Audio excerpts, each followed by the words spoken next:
Greetings, friends, and welcome back to the Musings from the Mount podcast. I'm your host, Joseph Carenza. In this final episode of our three-part series on death and dying, we're joined by Dot Maver for a revolutionary perspective that challenges our fundamental understanding of death itself. From the power of collective consciousness in the global silent minute to profound insights about our nature as fiery beings, this conversation reveals why life, not death, might be the true, inevitable force of existence. So join us as we unravel the great illusion of death and discover why today is always a good day to live. And if you enjoyed this podcast, please consider going to meditationmount.org and donating. Your donation helps us to bring you this podcast as well as all the other programs the Mount produces, both today and in the future. We are incredibly grateful and honored by your support. And join us as we unravel the great illusion.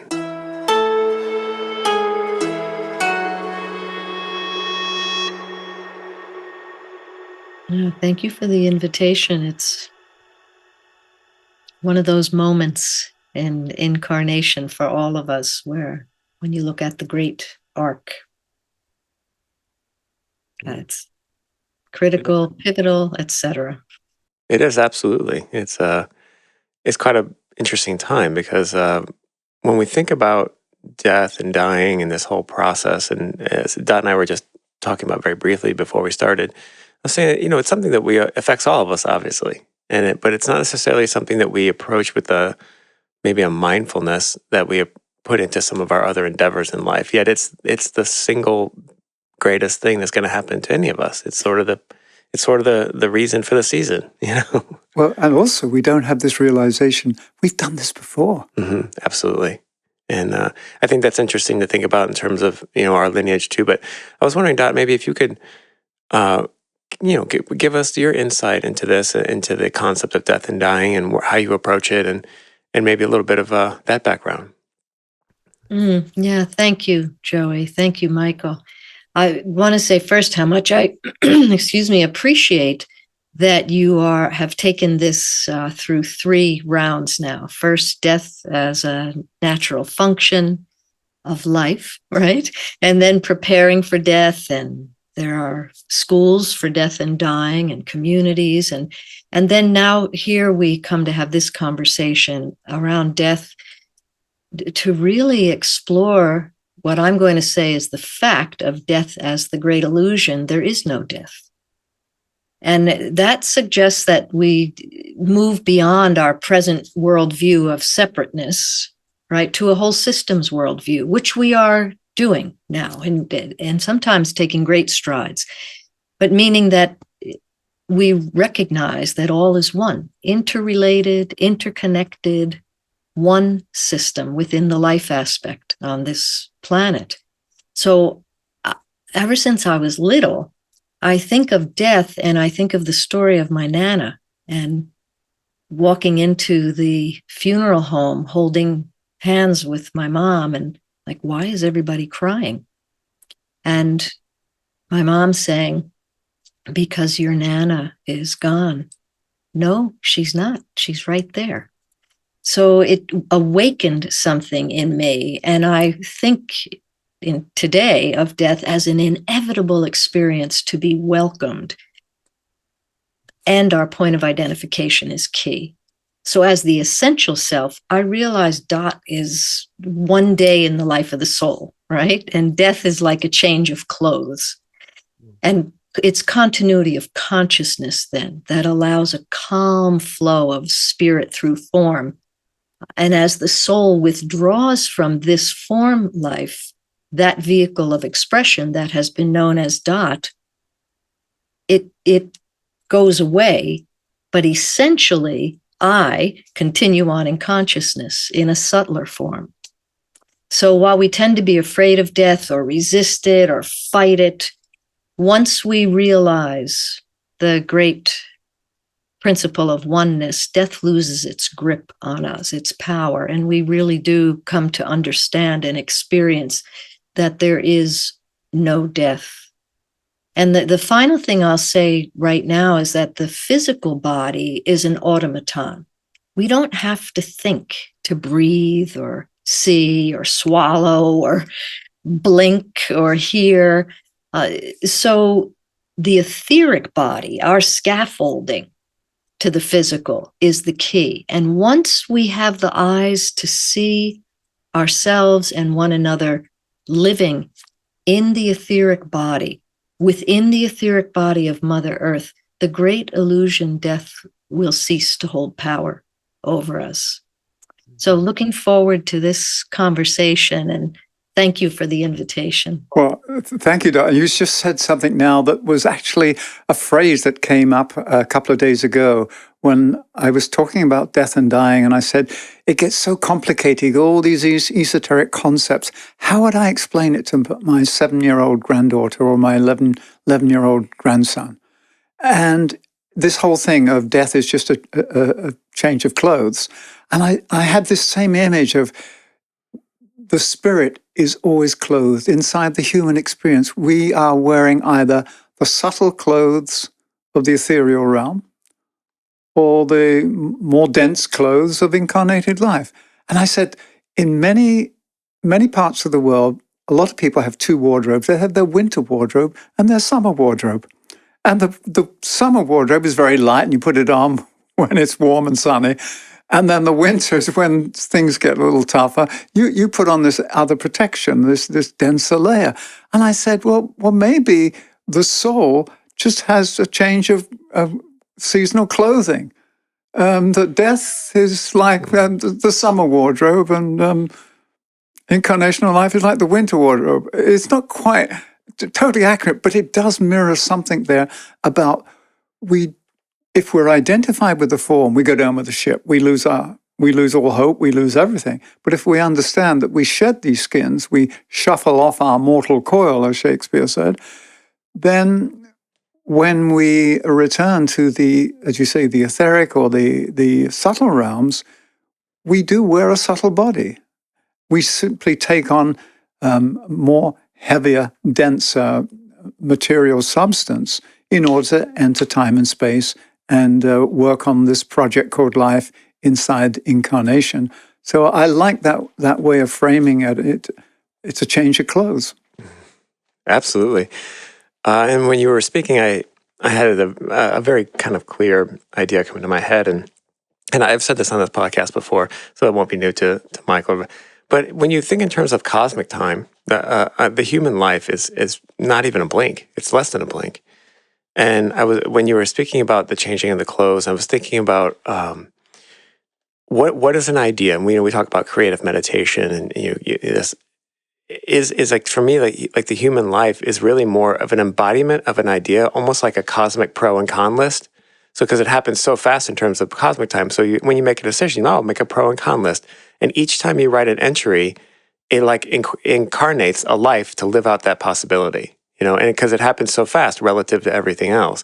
And so in my head, I was just imagining, a consciousness having these ideas, and then bam, pops into we're going to try it, and it's going to be called Joey, and see what happens. Oh, you mean it actually creates a play and gathers the actors? Exactly, to run the hypothetical, Oh. So I mean, I tend to lean life more towards is staged. Well, I tend to fall more into the we live in a simulation camp than Michael does. But so for me, I mean, this is my, this is what I feel like the evidence points to, is that we are someone else's AI, and that this is where they run their ideas through. And kind of the idea of like the Platonic idea too, is that somewhere we're just there's a Platonic ideal of all these things, and we're sort of like, we run the program, and so. Actually, I do agree with Joey. Yeah. It is a simulation, but I don't see it as separate. It's this continuum. And the refined and higher vibratory aspects of this being, the only way to realize itself is to craft it, to build it in form. Therefore, it needs its bots. It sends its bots to Earth. We are the bots, but we're not separate. We're not sort of these inanimate objects. We are an extension of life. We are part of life. And therefore, the indwelling life goes on forever. Its forms are temporal, ephemeral. They change. They come and they go. So death is real to the form, but death is dissolution of atoms in a certain geometric shape. that is a Joey or a Michael or a Dot. Mm-hmm. And then when the note is sounded for the next act or scene to take place, lo and behold, we show up in a different configuration. But I think what you will bring today is this understanding that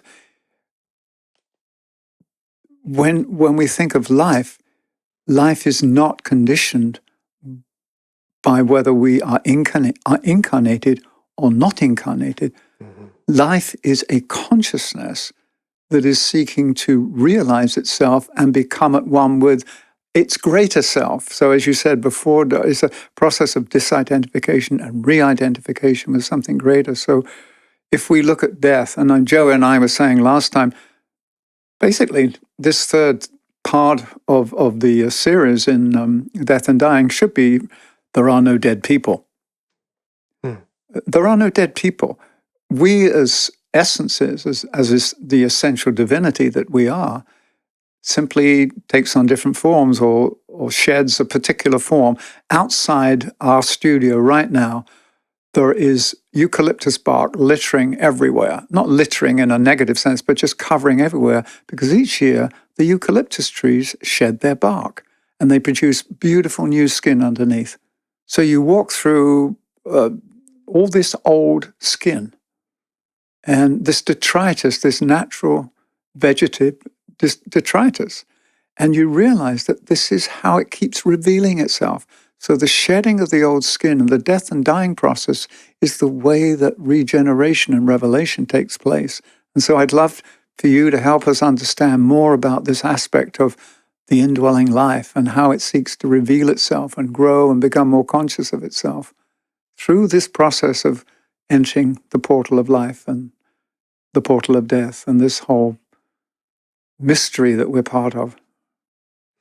It is a great mystery, isn't it? And yeah, thank you, Michael. And Joey, as you were just speaking, I once again come to that place of our point of identification. Because it's true, Michael, we come in, right? And we are a spark of consciousness and we come into form. And in this case, Dot is the form, the vehicle of expression. For what? And for what purpose?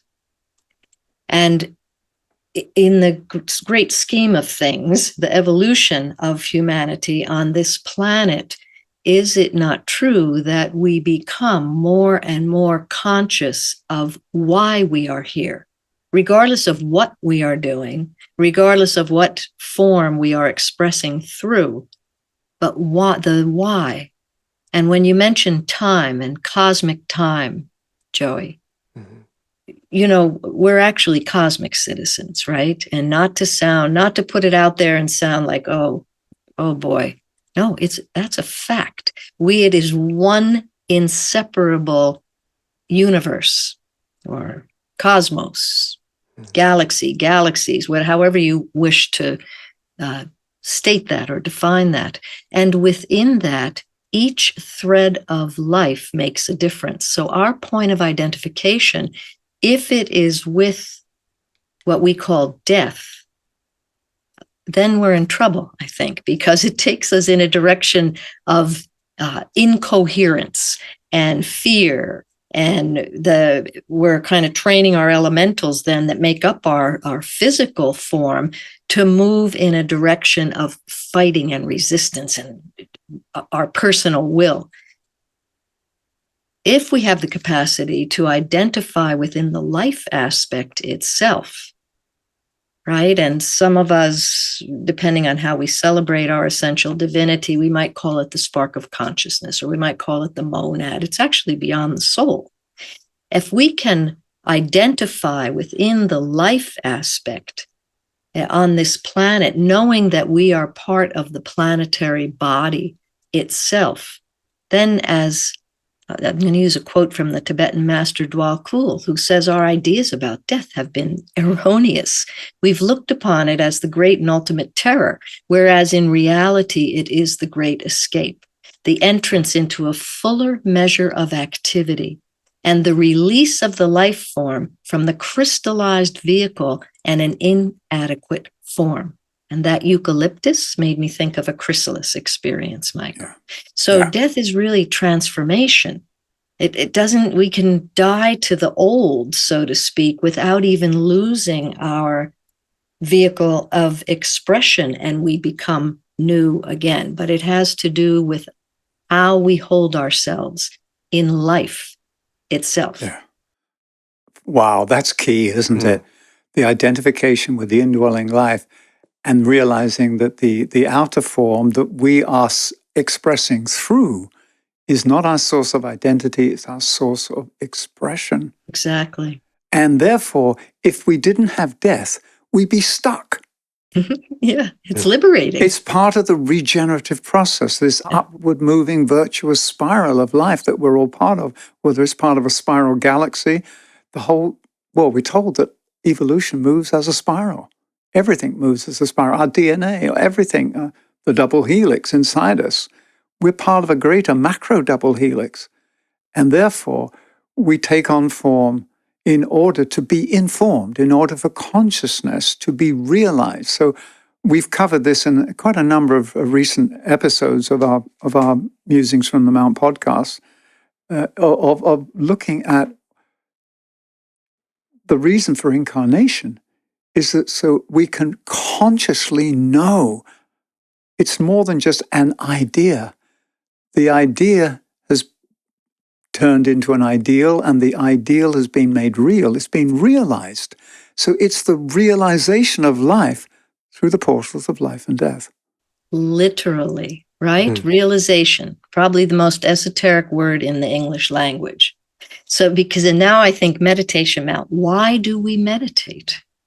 And I know that you have offered much on this already. So we'll just say simply, when we meditate and we actually connect with that inner reality, that's not an escape. That's an enlivening, right, of our connection with life itself, and can be, as you were saying, Michael, can be very informative when we identify with the indwelling life. And that's bigger than us. And yet we recognize who we are within that inseparable, gorgeous life flow. So meditation actually is a frequency similar to death. Only when it's actual death, that's that great, what is it called? That great abstracting energy, right? That it breaks up, that's stronger than the coherence of what holds us together. Because as you say, Michael, it's otherwise we're stuck. It's time to move on to a greater frequency. And we, in a way, we meditate ourselves there, and continuity of consciousness becomes a way of life through all the planes of existence then. Right. And just relating back to the Alice Bailey material that you've quoted from, it said that when the soul is ready to withdraw, it sends out a note, a signal, and the signal starts the breaking down process. And that's why when people try to fight their death, you're actually fighting your own soul's intent. Yeah. And well, from the perspective of someone that doesn't know the Alice Bailey teachings or doesn't know this, it sometimes can be, I can imagine it being kind of a hard thing to wrap your head around. Like what are you basing this on? How are you coming to these conclusions? And I always find something interesting that Michael often says to people is like, if this doesn't resonate with you, then don't worry about it. Don't believe me. And I've come, as I've gone through this, my own personal journey, it's amazing how much this resonates with me, regardless of any text or dogma or, because I've been, through many different religions, many different philosophies in my life. And this seems so simple that, this idea of continuity of consciousness, the idea of this is the preseason. This is not the whole show. Like this is the preseason for the show. Your human life is a preparation to get you ready for the next thing. And you might have to keep coming back to, you don't just go to first grade and then you're done with school. You come back and you go to second grade, third grade, you go to, get your PhD. But in this preparation process, it seems like you're learning how to be a high level spiritual being, and that's what you're You're here to prepare for. I love that, Joey, because it's as if life itself is preparing itself to reveal itself. And when it reveals itself, it can face itself and touch itself and know itself. So revelation really is the full knowing of who I am through every single sense simultaneously. It's like not just, oh, right, I think I know who I am. It's not a thinking I know. It's I am. And we just moved into Leo, the sign of Leo. And Leo is the line of assertion. And the motto, isn't it, Dot, is it, I am that, and that I am. That I am. Yeah. Yeah, I find that very compelling. And it just seems to me to line up like, this idea of dying is almost completely misnamed. I think we do a little bit of a disservice, and if we called it graduation or promotion or something like that, it would change the way that we look at it. Well, we go back to an airport. There's departure lounge. There's an arrival lounge. So we arrive in the arrivals and we depart from the departures. But who's departing, and who remains? Right. Remains in consciousness. Now the form does not remain, and we've said this before. If there wasn't death, this whole planet would be clogged with obsolete forms. Yeah. It's the way of. I mean, that's why recycling. I mean, the universe recycles and upcycles everything. It's the law of divine economy. However, we're focusing on death, and we've named this several times, Dot, that the Master DK says that death probably, or the fear of death, is the greatest inhibitor to the expression of the creative human spirit. Yeah, so if we focus on that, how do we manage that? How do we manage the fear of death when, for people that, faith is coming back in fashion a little bit, but a lot of people have an issue with faith, not just religious faith, but faith in anything. So how do we approach, resolving the fear of death when it involves seemingly a little bit of faith? Yeah, thanks for that, Joey. It's interesting. I'm going to use another very brief story. When it landed for me to be able to speak about death, regardless of who it is I'm speaking with. And this is decades ago, up in the Himalayas, on our way to Kalimpong in a tiny van. And the monsoons had washed out the guardrails, and we're about 4,000 feet up on the outside, right? And you can hear this big truck, bump, bump, bump, and our little horn, beep, beep, beep. And I swear we were only on two wheels, and we were going down. It was clear that truck coming by, there was not enough room for us and that giant truck. And I can remember as though it was yesterday, just sitting back in that seat, taking a deep breath and relaxing into the thought, ooh, okay, I don't know what dead or alive really means, but service, it's service, this side or the other. And as I relaxed into that knowing, I opened my eyes just as the truck went by us, took off our side view mirror, scrapes, sparks, and there was this magical indent on the inside of the mountain. I was like, wow, I didn't see that coming. And the truck scraped up against the mountain. We bounced back down on the outer wheels past the truck, and up we went the rest of the 3,000 or 4,000 feet, whatever it is.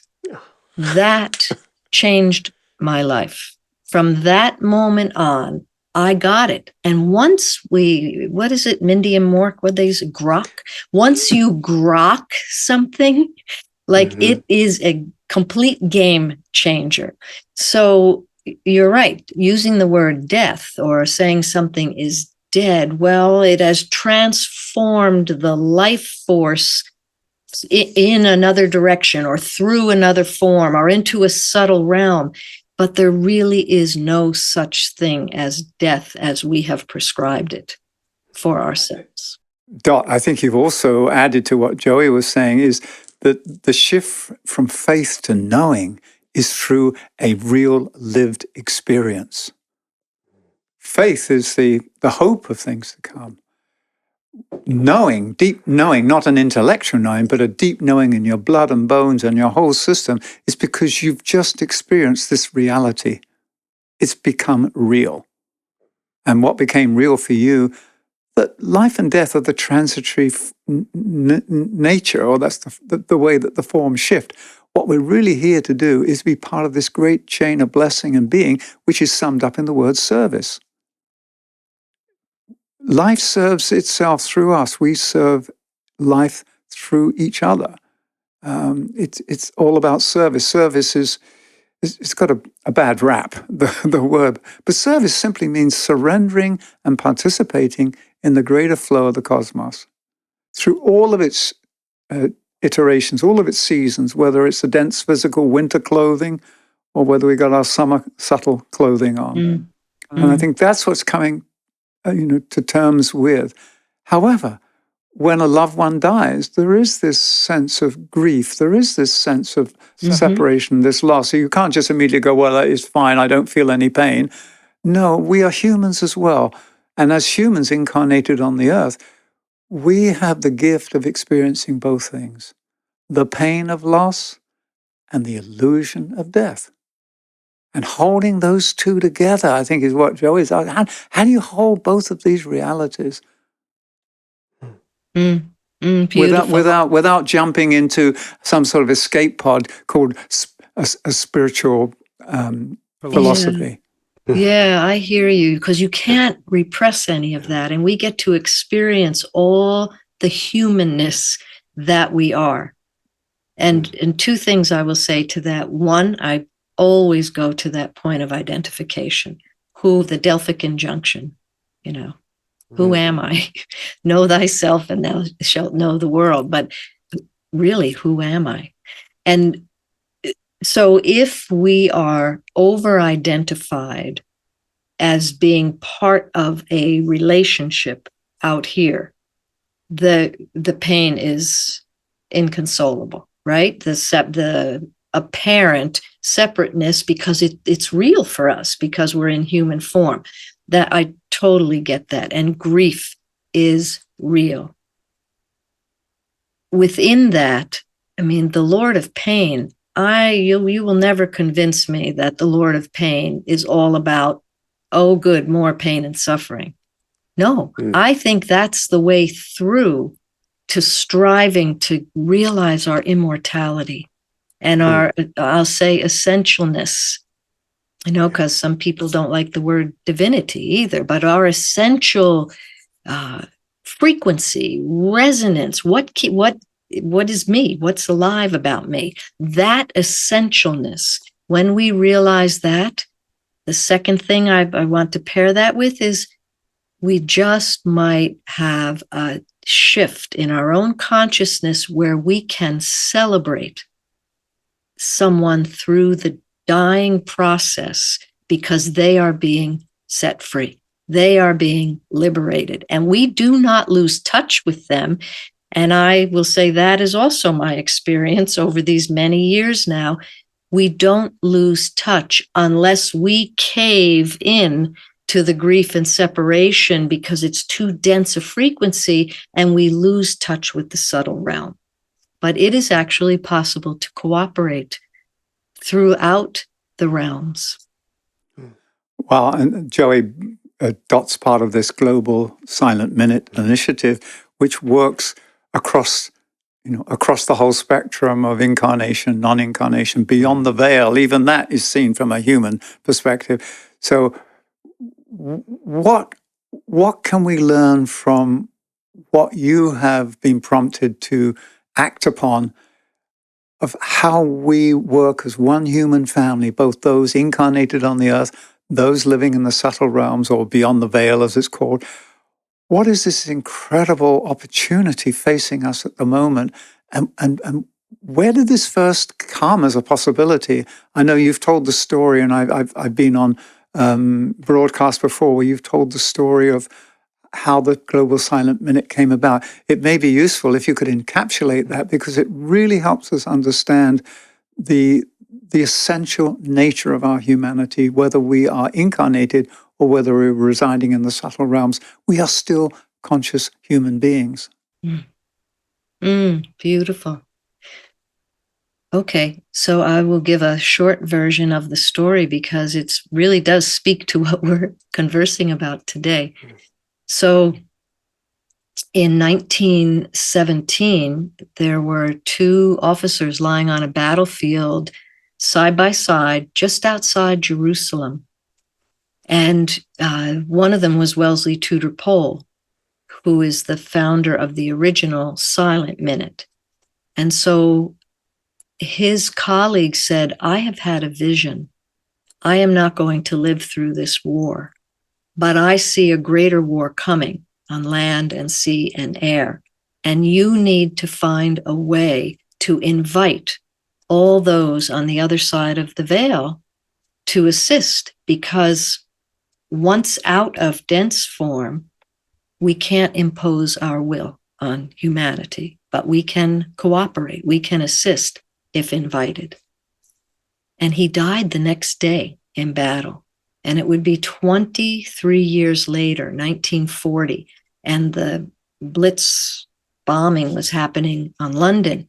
And Wellesley Tudor Pole knew what he had to do. He got the BBC and Churchill and the Parliament and the Big Ben Trust to all agree. And at 9:00 every night for the rest of the wartime, the bells would chime of Big Ben on BBC radio, and they would go silent for 1 minute worldwide.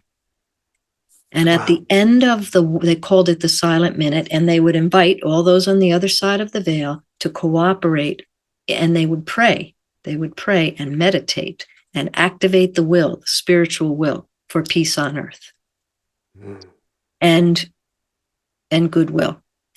And after the war, a German officer was being interrogated and was asked, how did you lose the war? And he said, well, the British had a secret weapon we didn't know how to counter. I believe they called it the Silent Minute.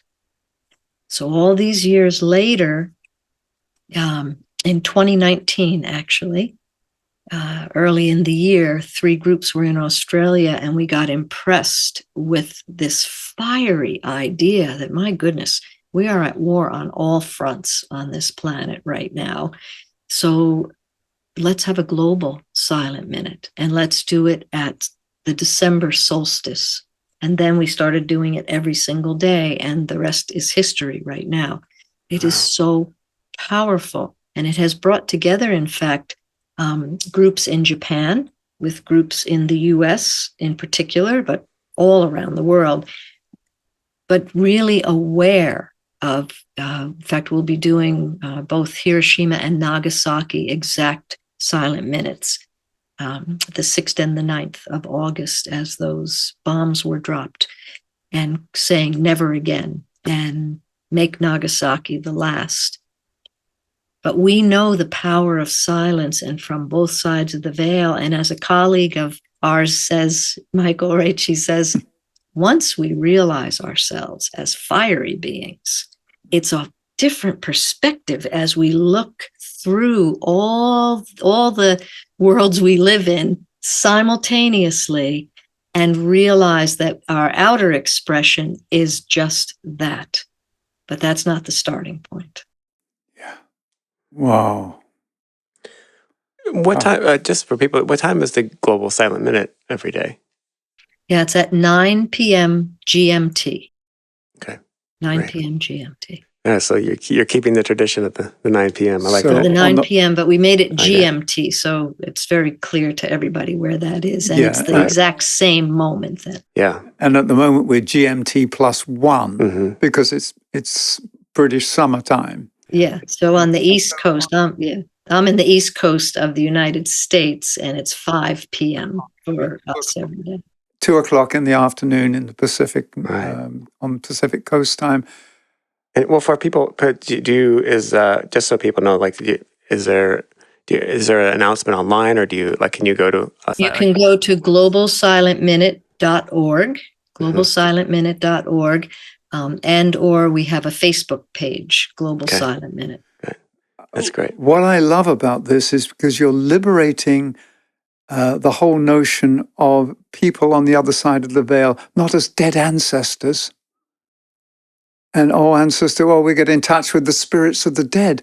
No, we are working together as one human family, either in our winter clothing or our subtle clothing. Yeah. Winter and spring, or basically winter and summer clothing.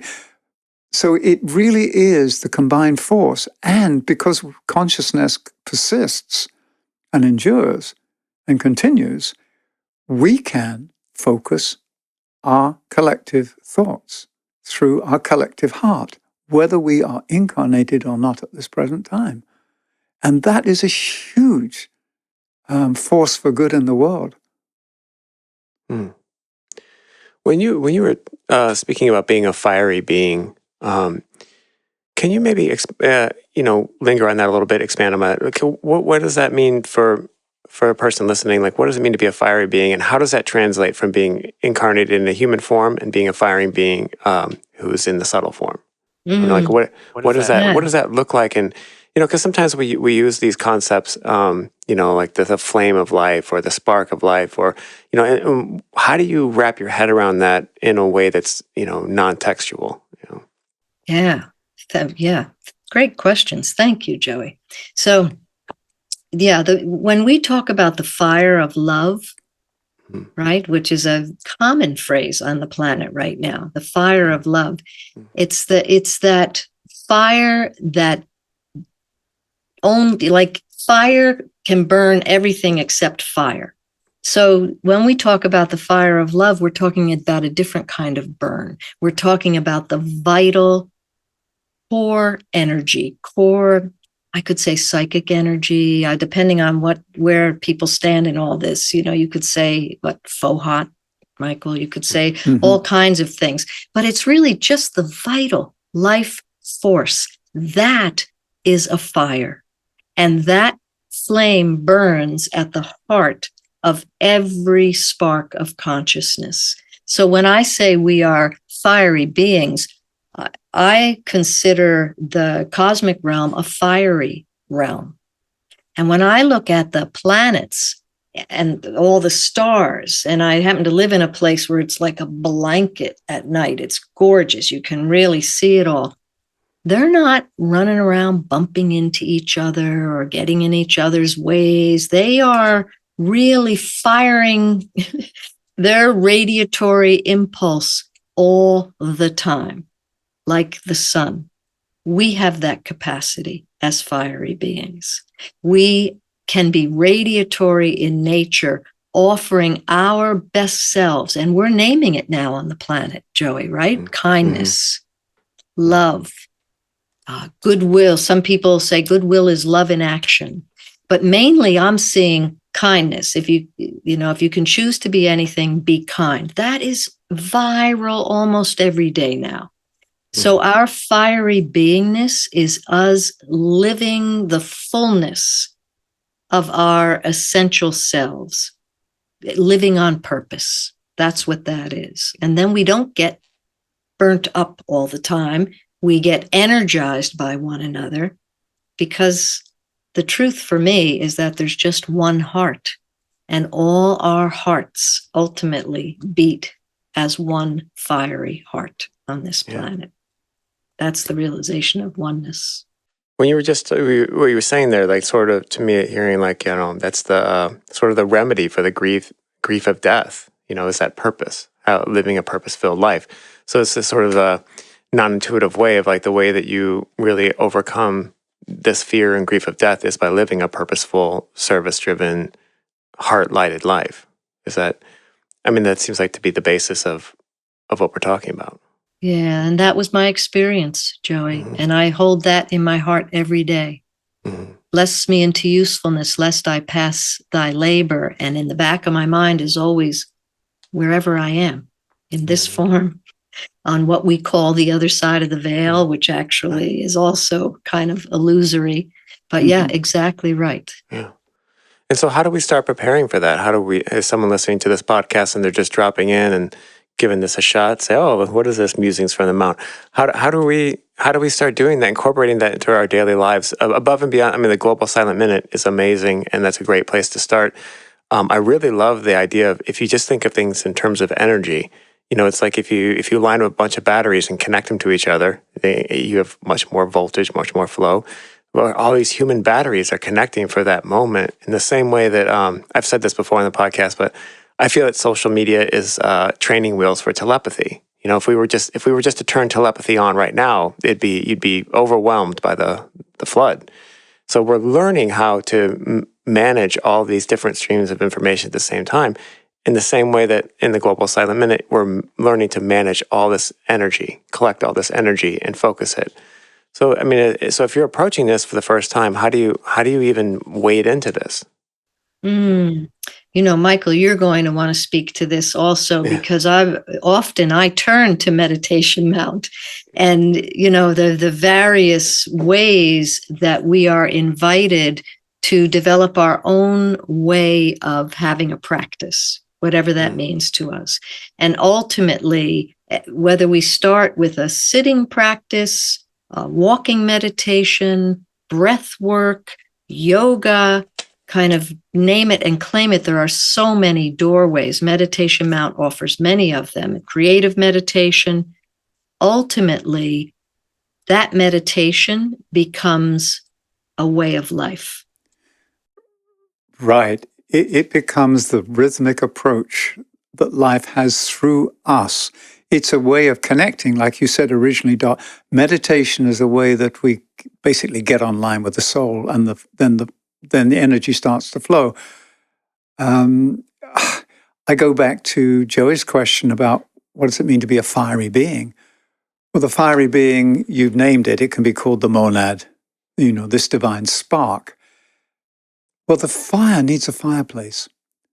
The fireplace for the monadic fire is the fiery heart that is our soul.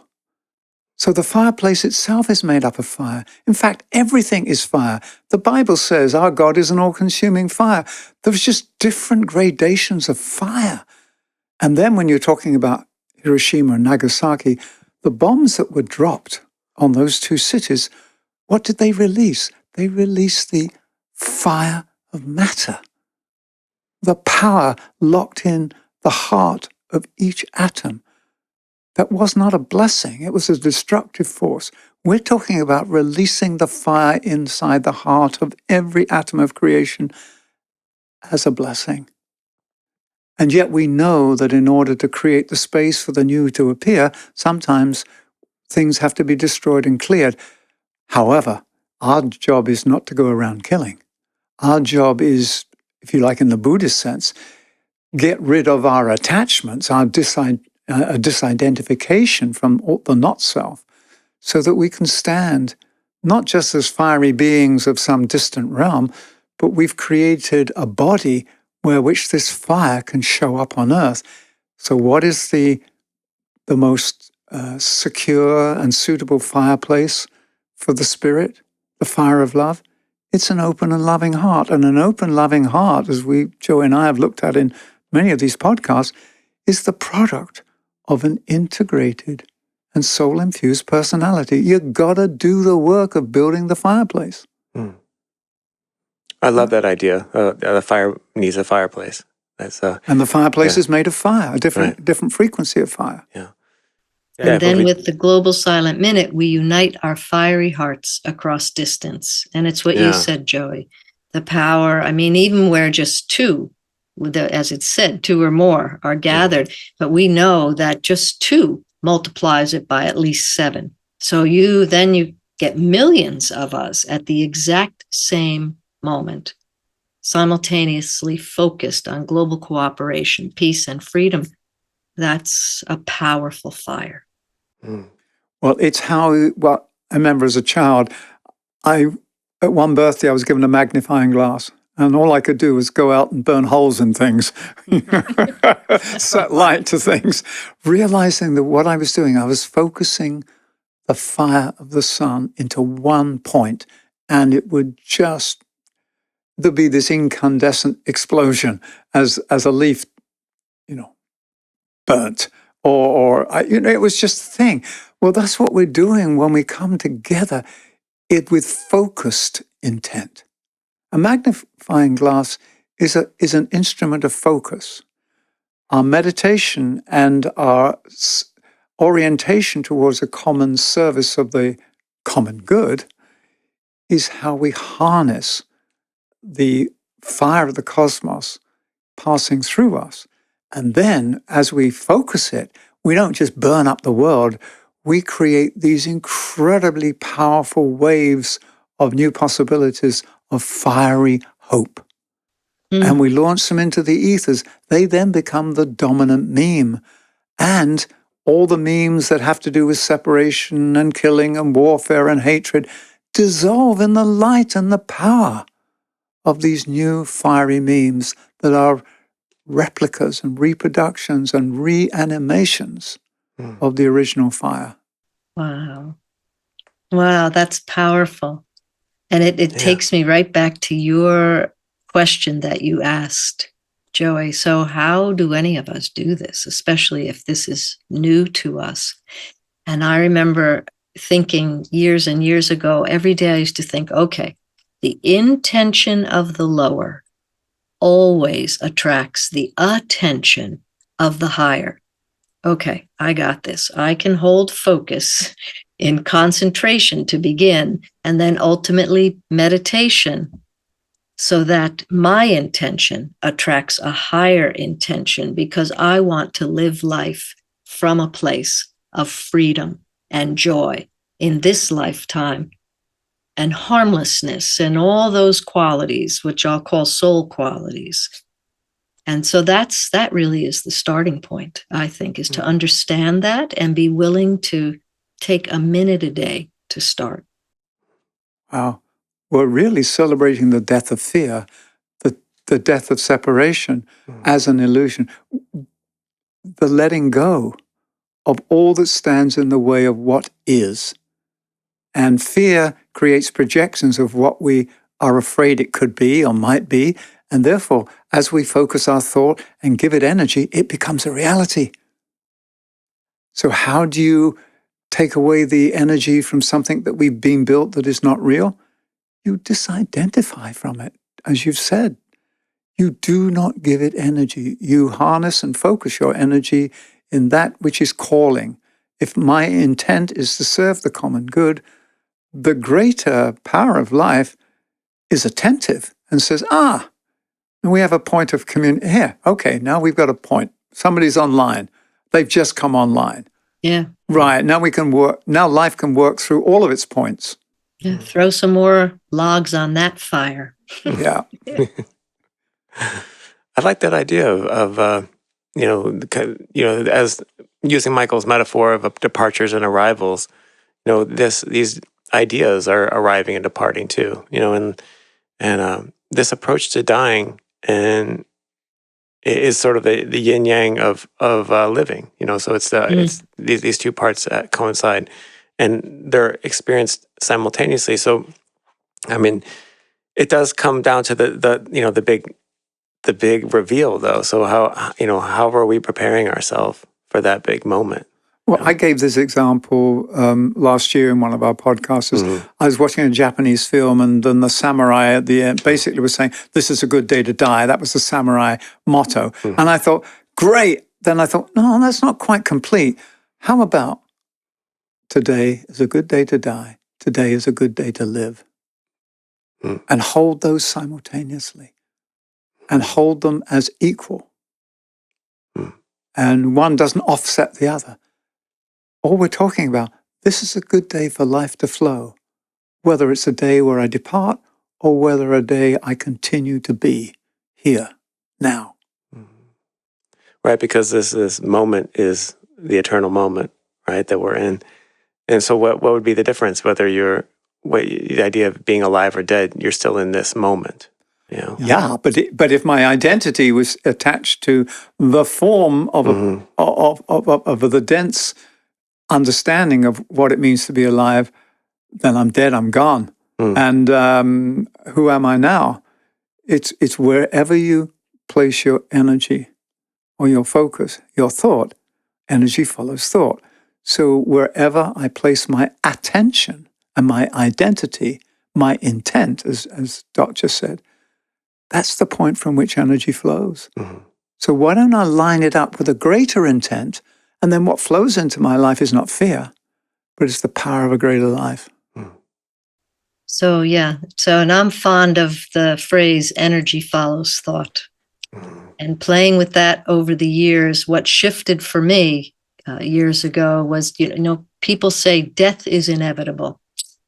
And I just say, well, it's not the way I live. For me, life is inevitable. Death is part of that living process. Right. I love that. Because that's actually been my experience, that life is inevitable. There was these times you gave that story about being in the van on the hill, and I've had so many experiences in my life where it seemed like this was the end. This was, whether it was physical or like a mental state of being or something happening, relationships ending, or where you think there's no possible way that I could live through this. Like this is the end. And then you do, like, you realize, you wake up the next day and like it didn't matter if, whether you went bankrupt or whether the sun came up, and a cycle continues. And there's, in terms of energy, the cycles just keep going, And this is what we talked about, the mystery of planet Earth, the whole crucifixion and resurrection of life. Right. How we experience being buried in matter. And then the spirit in us calls out to us and we respond to the call and we intend to live that life. And therefore we have the soul's attention. It says the soul is always in meditation, and the silent watcher, this great being, only sort of looks down when we start stirring and are ready. Otherwise it's in constant meditation. Now when we're ready, okay, they're online. Okay, now we can play. So for me, this whole notion of surrendering to the grip of fear, surrendering to attachment to form, is not an escape from being alive in matter. It's a liberation so that I can be in matter. Yeah, it's a little bit of a hide and seek. I love that idea of the energy of the consciousness of the universe sort of hiding itself in. I'm now attached from all cravings of material things. Now I can have stuff because I can use it for what it's intended, to glorify the one, to express the one life, rather than to aggrandize the part, the Michael.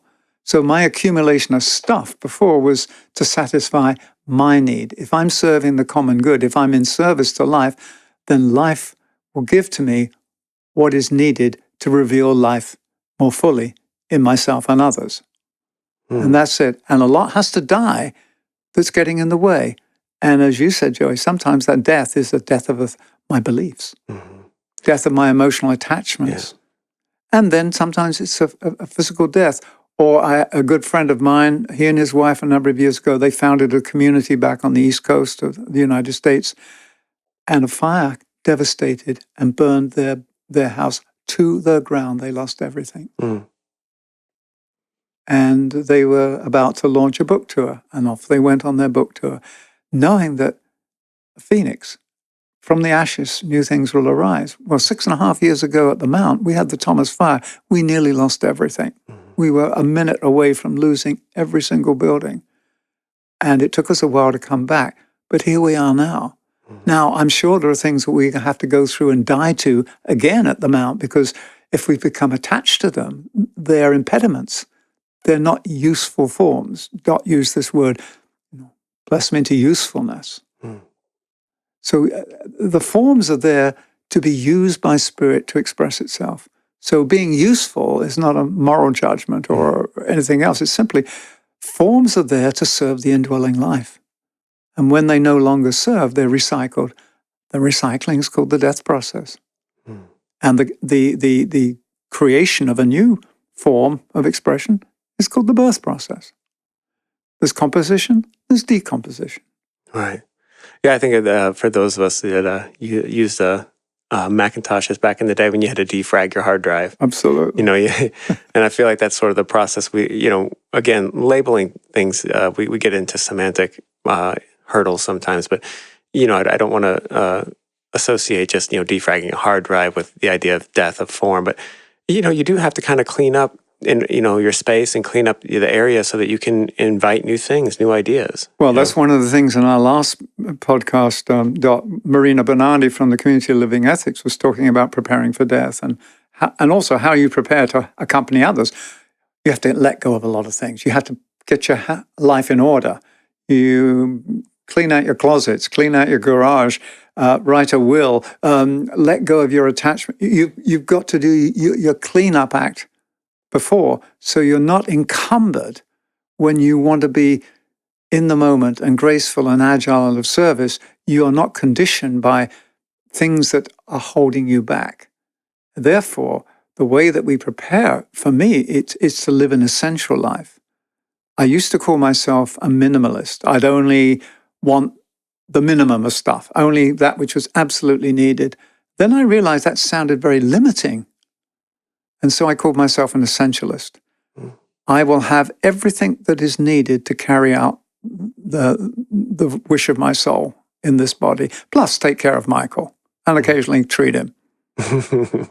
But it's different from minimalist, which seems like sackcloth and ashes.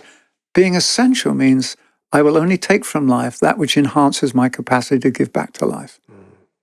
Yeah, and I love that because it also it permeates into every function of your life, whether it's the food you eat, the clothes you wear. Your approach to life is it's a beautiful way to do that. So I offer my body back to the great recycling unit, and those atoms will be reused. Guess what? Carl Sagan was saying, the atoms that we currently make up our body, they've been recycled many times. Cosmic, dust, stardust. Indeed, they have. Yeah. So in that sense, we never truly die. Even our form never really truly dies. Our atoms are just rearranged into a new painting. I think we take the best of each. I call them seed atoms, right? As we pull through from one incarnation to another. Yeah. I really love the way that we're kind of changing the idea of how we look at dying and making it into something. I mean, when you just think about the atoms, it's actually kind of a beautiful idea and concept. It's actually quite beautiful. This idea that we're just constantly. Michael, you said we're in Leo, and this time of year, every year, there's a direct line of energy from the dog star Sirius through Leo. And I always think of that because we know that the principle of freedom is so significant for the dog star Sirius and the Sirian influence. And in the Ageless Wisdom, we're told that at the heart of every atom is a spark of that brilliant star of sensitivity, Sirius. So it's at the, in the consciousness of every single atom. And what happens when that pops? Freedom. But see, that's it. What you've got at the heart of every atom is that enabling energy called liberation and freedom. So everything eventually will reveal itself. And that's the alignment with Sirius. And that's a whole nother podcast. Maybe we have you back to look at deep dive into what the Syrian influence is. We've touched on some of it, but anyway, I'm just thinking, wow, how do I wrap up my thinking for this podcast? It's been a rich meal we've shared together here. And what you've highlighted for me again is that the notion of death as an illusion isn't some sort of vague concept. What it is life is a reality. It's not so much death as an illusion, but life is an inevitability. Life is the reality. Yeah.